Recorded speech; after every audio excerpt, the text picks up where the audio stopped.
Hey there and welcome back to Rimworld. My name is Pete and today we complete another episode of our Rimworld Ice Sheet Survival series. And things are looking, well, a little bit mixed at the moment. On one hand, we now have 4 colonists after recruiting Giraffe in the last episode, and we have also significantly upgraded our power and food production. However, near the end of the last episode, we also had a volcanic winter set across the ice sheet. At the moment, that is not causing us too much trouble, but if it leads to a significant drop in temperatures, then we might have a small problem on our hands. And as we start things off here, the situation also does not get any better, because now we also have toxic fallout rain down on our small ice sheet colony. And this is definitely much more of a problem compared to the volcanic winter. Every colonist who spends time outside and not under a roof will eventually feel the effects of the fallout, and while those begin fairly harmless, they escalate quickly, ultimately leading to permanent dementia. And of course, our animals are not safe from the fallout either, so for the moment I think it's best we send them back inside. Just at that moment we then also have another crashed survivor, but for the moment I don't really think we need any more colonists, so even though Estelle here is a very capable brawler and animal handler, we will not risk any of our pawns by starting a rescue mission in these hostile conditions. Instead, we will now have to do our best to roof over as much of the base as possible. We will not be able to change the fact that our colonists will remain fairly restricted as long as the toxic fallout lasts, but at least inside of our base we want them to be able to move freely. The area surrounding the wind turbines will of course have to remain unroofed, but every other major walkway should be safe to traverse. While Cobra is now butchering a bit more, we can also see that Giraffe has started another sculpture, and that will likely also be her main occupation as long as we don't have any other major projects going on. After all, our base could always use a bit more beauty, and once we have that taken care of, most statues also fetch a good price on the market as well. Speaking of the market, here we now have the first trade ship of the episode, and it is a bulk goods trader. Now, I had hoped to be able to sell off our husky puppies here, however it seems like this trader has no interest in acquiring any more animals. Our only option here would be to buy some, and looking at our husky population I don't think that's necessary. We will however buy another advanced component. At the moment we only have 2 and for the ship we need more than 40, and in exchange we'll get rid of the almost destroyed smoke leaf leaves as well as a tattered pair of pants.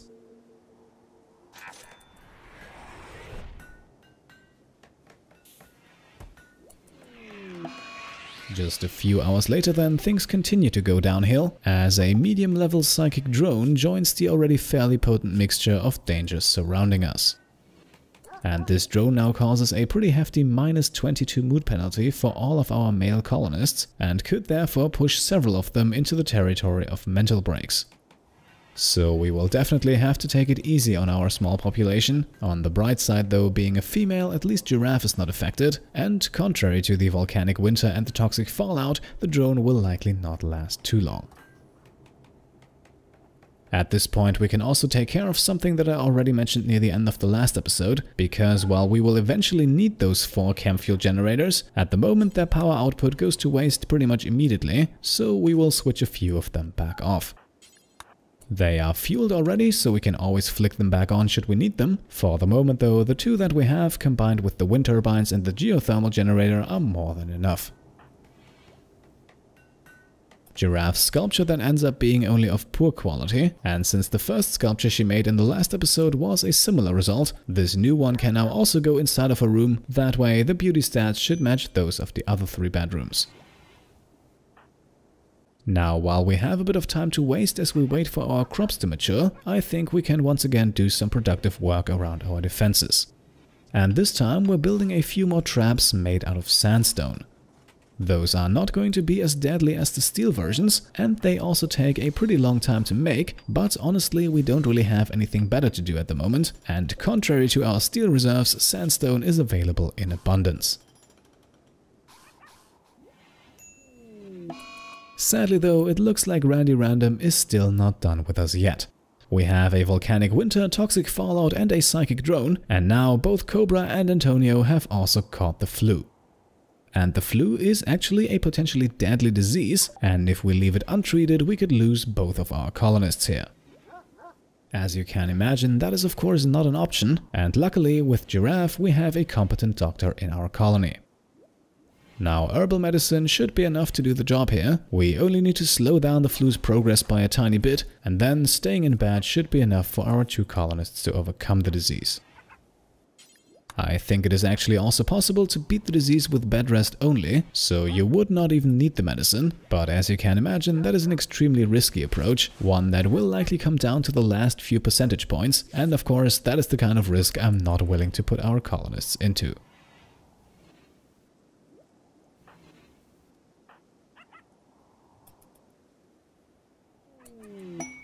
Later in the evening then we have another event, and for a change it's not another disaster, instead it is a quest on the world map.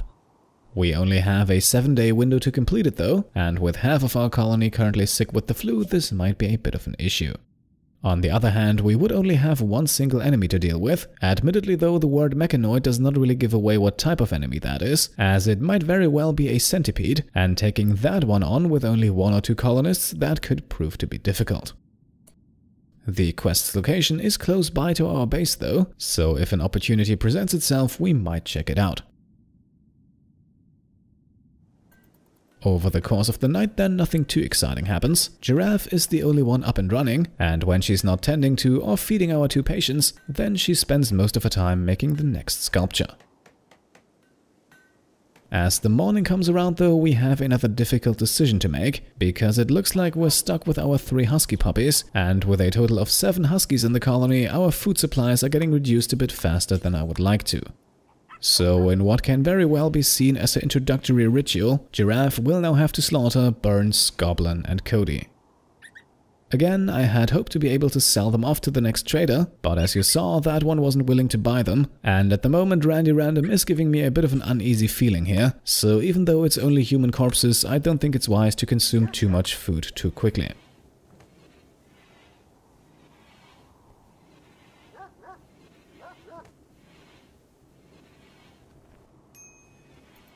In the afternoon then we have Cobra with a major break risk now, and that is not at all a result of his sickness, but much more from the drone and the fact that he is in bed but awake, and as a night owl he of course does not like that at all.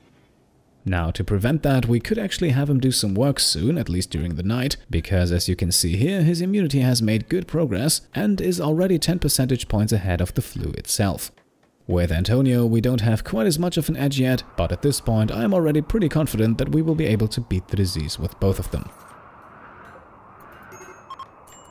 In the evening then, we at least have one problem less on our plate. The psychic drone has come to an end, and with it 3 hefty mood penalties on Cambiar, Cobra and Antonio also disappear. Just after midnight then, Giraffe finishes another sculpture. Once again though, it is only of poor quality.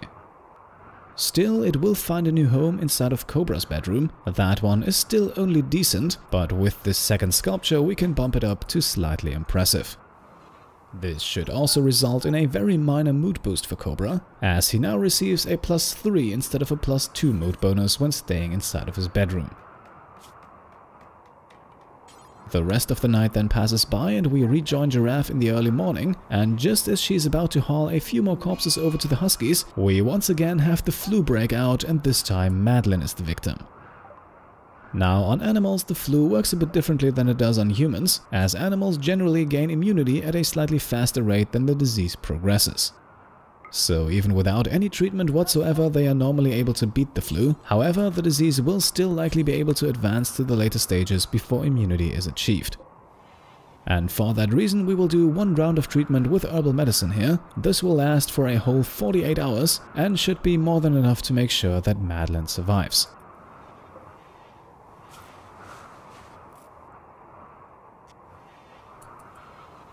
Now at this point let's briefly go back to the world map.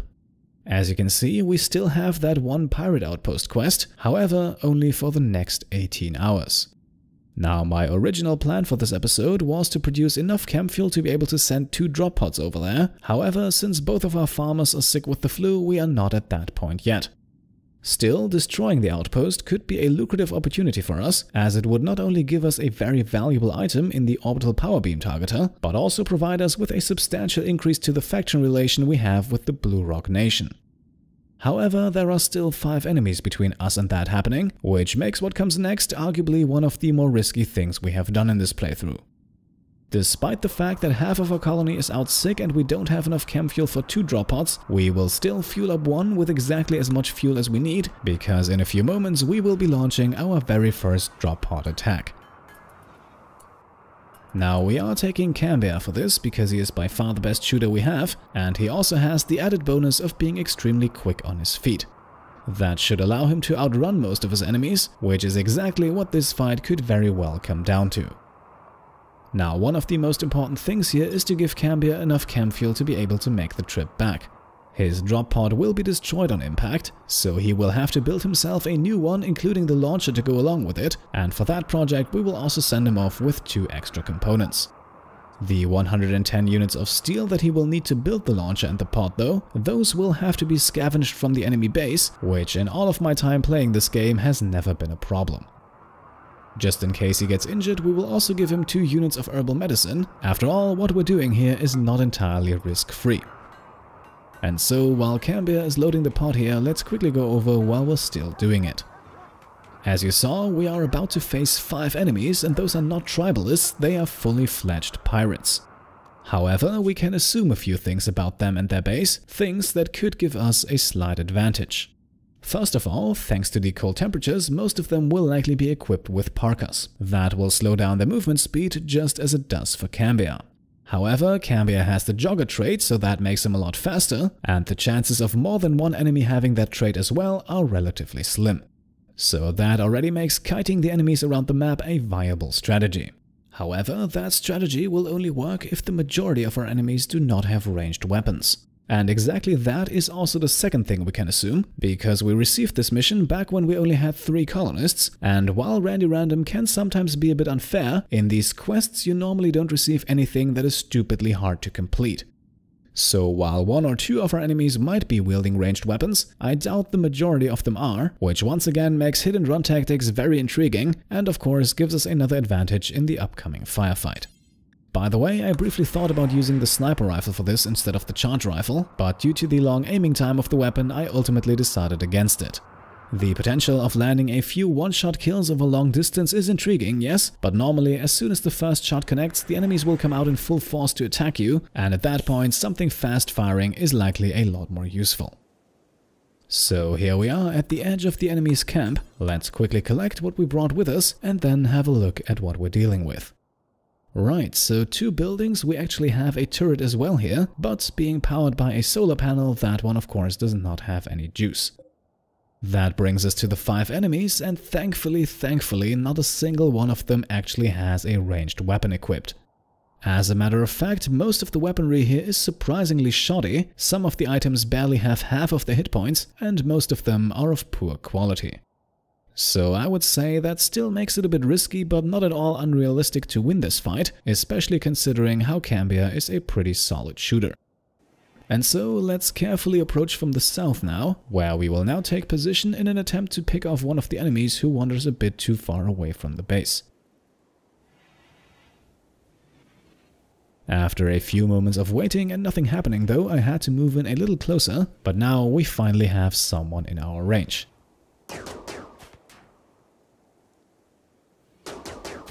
And this is likely the best start we could have hoped for. A one-shot instant kill immediately takes out one of the enemies, so now we only need to kill 2 more to make the rest surrender.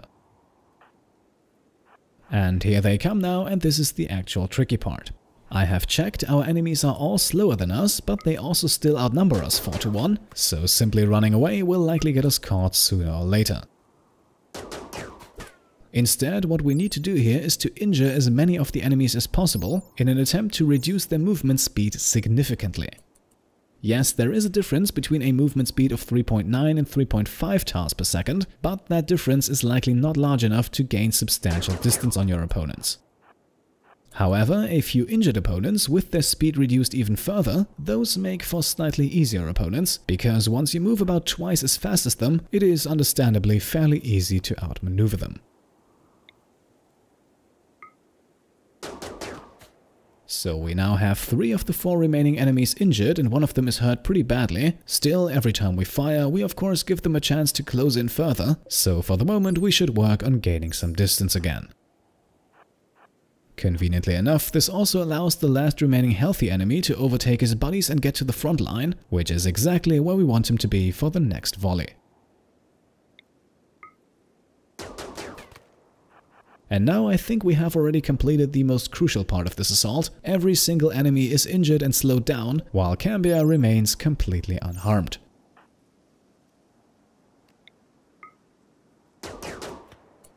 So now begins the slightly more boring part, as we constantly switch back and forth between running away and firing at our enemies.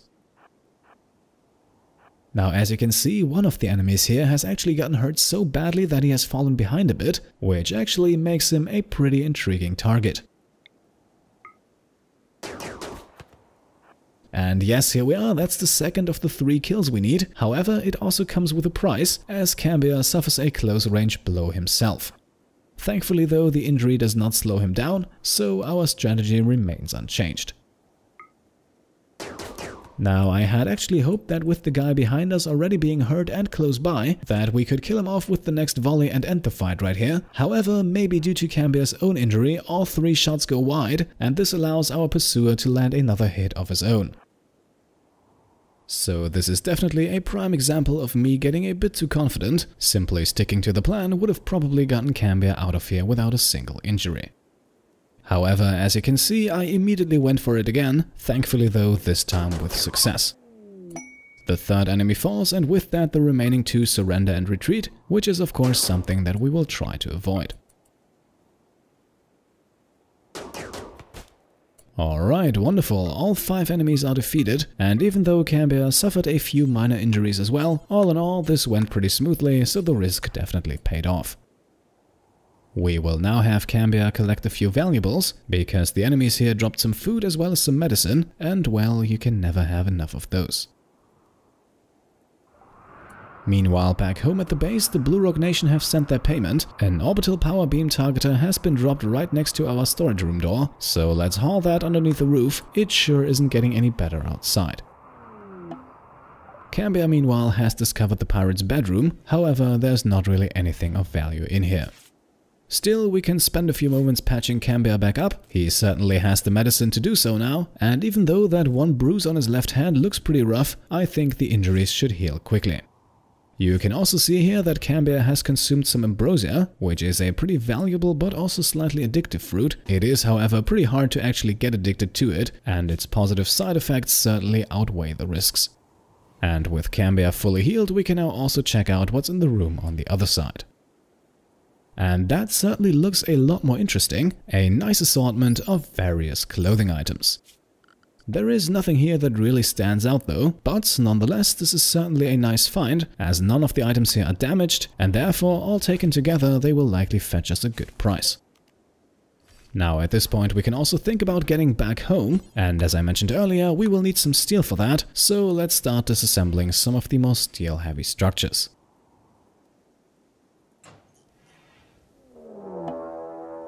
While that is happening, we also have more trouble on the home front, but this herd of man-hunting snowhares should not give us too much problems. With the toxic fallout still going strong, we're not leaving our base anyway, and after closing the outer door here, they also have no way to get inside. And actually, I think we don't even have to wait for them to calm down again. The toxic fallout will likely get rid of them before that happens, so this is definitely a threat that we can more or less ignore. Back at the pirate base, meanwhile, Cambiar is already constructing the pod launcher, and the next event is also just around the corner. However, before we have a look at what the bulk goods trader has to offer, Cambiar botches the construction, so we will have to try again now. Luckily, there is more than enough steel available. The trader, meanwhile, apparently just came a tiny bit too late for our 3 husky puppies, because as you can see, this guy would have bought them. Sadly though, they are in a better place already. Still, we will make a small transaction here, as we purchase 2 more advanced components, bringing our total up to 5. And yes, don't get this wrong, we could manufacture them ourselves, but that would require a good amount of steel for the amount we need, so even though we're likely paying a bit extra here, this is far more convenient. In exchange, we'll get rid of a blue fur outfit that was crafted in one of the previous episodes, but it's only of poor quality and we have no need for it at the moment, so we might as well get rid of it. Back over to Cambiar we go, and work on the launcher is already completed. Now it's time to construct another pod, and we once again need to acquire a bit more steel for that. A few moments later then the pod is finished, and technically we could now return back home, but a transport pod actually has a pretty decent carrying capacity, which is why we will quickly obtain a bit more steel to stock up our reserves back home. Once we have as much as we need, we can then begin loading the pod, and next to Cambiar we will bring absolutely everything we can.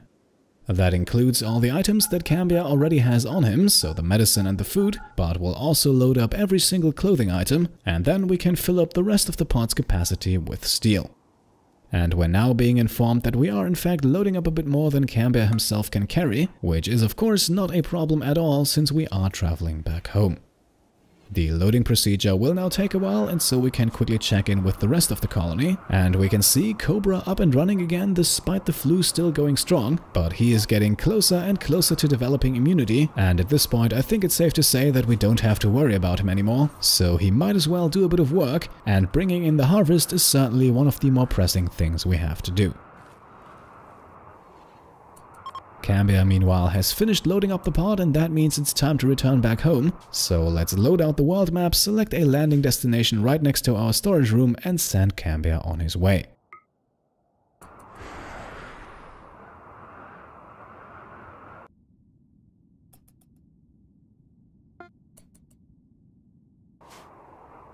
And here we are, the injured hero returns at last, and he brings with him a good amount of steel and a full wardrobe. Now, over the course of the next few hours, we will have our huskies help hauling that back while Cambiar gets some well-earned rest. As expected, his injuries are healing quickly, but he spent way too long without sleep regardless, so he will get some rest, no questions asked. The rest of the day then passes by without any incident whatsoever, and so we jump ahead to the late evening, with all the goods hauled into the safety of our storage room, and with Giraffe just wrapping up another small sculpture. No changes though, it's still only a poor quality work, and this time we'll haul it into the storage room as well. For the time being, our 4 bedrooms are decorated enough as they are. Since Cobra brought in a small harvest, we can now also continue making chem fuel, which we will need not only for our next adventures, but also to keep our generators running. That, however, is all that happens for the remainder of the night, until in the very early morning hours Antonio gets inspired. So his next art project will therefore receive a nice boost. For the moment though, contrary to Cobra, he has not developed an immunity to his flu yet, so he will have to stay in bed for a while longer. Just shortly after then, more good news as Cambiar has fully healed, so after a tough night of fighting out on the ice sheet, he is ready to go again. A few hours later then, we can watch Cobra continuing the harvest. More potatoes are being brought in, so the whole chem fuel production process should once again pick up pace. Cambiar meanwhile has returned to the research bench, but he was also still carrying all those meals and medicine with him, and while he's hauling all of that back into the storage room, we have cargo pods crashing down. Next to the corpse of the brawler Estelle, we now have 226 units of Cobra flesh, definitely a decent amount of meat, and I think despite the fallout we can risk sending our huskies out once. That will not be enough to send everything back to the base with Madeline still resting from a flu, but it will still be a decent amount. Just a few seconds later then, another cargo drop happens, so it appears Randy Random is making up for his cruelty earlier this episode. However, we will likely have to pass on the eggs here. They are pretty far away from the base, and our huskies are already busy elsewhere. At night then, with all of the generators refueled, we can then actually turn off one of them. We are producing more than enough power for the moment, and should we need more, we can simply flick the switch back on. Just a few seconds later then, we get the info that Ruby is once again pregnant, so our husky cycle keeps going and going. In a slightly ironic twist, we are then once again greeted by a bulk goods trader, and once again they would be willing to buy some huskies, but again, nothing we can do about that at the moment. Instead, we will buy ourselves another advanced component and then get rid of a ton of clothing, and we can even sell one of Giraffe's sculptures and make a nice profit of just under 600 silver in this trade. And for today's episode, I would say that's about it. We ran a bit longer than usual, but Cambiar's drop pod attack was also covered in detail. But of course, most importantly, everyone survived, despite Randy Random trying his best. Now, if I'm not mistaken, we should still have access to the downed refugee quest for about one more day. So if that is something that you want us to rush towards in the next episode, then leave a comment down below. However, keep in mind that we don't know exactly what we'll be running into yet, so maybe we should not test our luck too much. Still, it could be an easy way to obtain another colonist, so let me know what you think we should do. And that's it. At this point we can make the cut, and I can leave you with a lovely drawing of Cambiar made by Alexander Berezniak. I hope I pronounced your name correctly. A drawing, by the way, that might make another appearance elsewhere soon.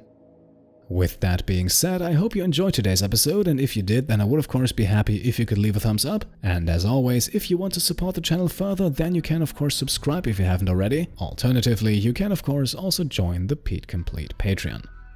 Thank you all for watching, and I'll see you next time. Cheers.